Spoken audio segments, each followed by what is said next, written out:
Mga delivery boys ginamit ang galong-galong tubig para apulahin ang sunog sa nadaanang tricycle. Mga lalaking magdi-deliver lang sana ng tubig sa isang barangay, naging instant bumbero at superheroes pa. Ang buong kwento ng kabayanihan ng dalawang lalaking ito, eto. Sa isang video na nakuhanan sa isang kalsada ng Barangay Martires del 96 sa Pateros, makikita ang isang tricycle driver na ilang beses ini-start ang makina ng kanyang tricycle. Matapos ang ilang padyak, bigla na lang nagliwanag at nagliyab ang tricycle. Mabuti na lang at mabilis na nakababa ang driver nito at ang pasahero nito sa likod. Habang sinusubukang igilid ng driver ang kanyang tricycle, isa pang tricycle ang dumaan na merong kargang mga galon ng tubig.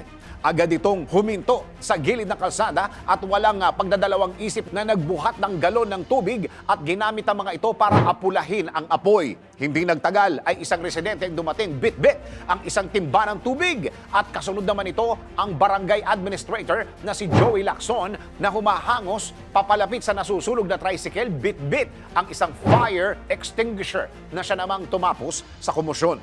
Ayon kay Joey, sa tulong ng mga batang humingi ng saklolo sa barangay ay agarang nakaresponde sa pinangyarihan ng insidente. Pinuri at hinangaan naman ang pagiging selfless ng dalawang delivery boys na hindi nag-alangan na mag-abono at gamitin sa aksidente ang mga tubig na i-deliver lang sana nila.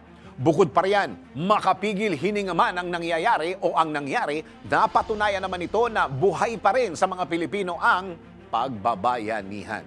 Ikaw, gagawin mo rin ba ang ginawa ng dalawang lalaki kung malagay ka sa kaparehas na sitwasyon?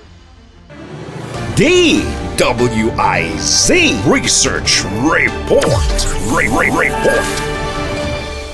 Thanks for watching. Ito po ang Aliw Broadcasting Corporation stations DWIZ 882, DWIZ News FM Regional, Home Radio 97.9, DWIZ News TV at Aliw Channel 23 nationwide. Kami po'y nagbabalita ng tama, naglilingkod ng tama. Like, subscribe, and follow.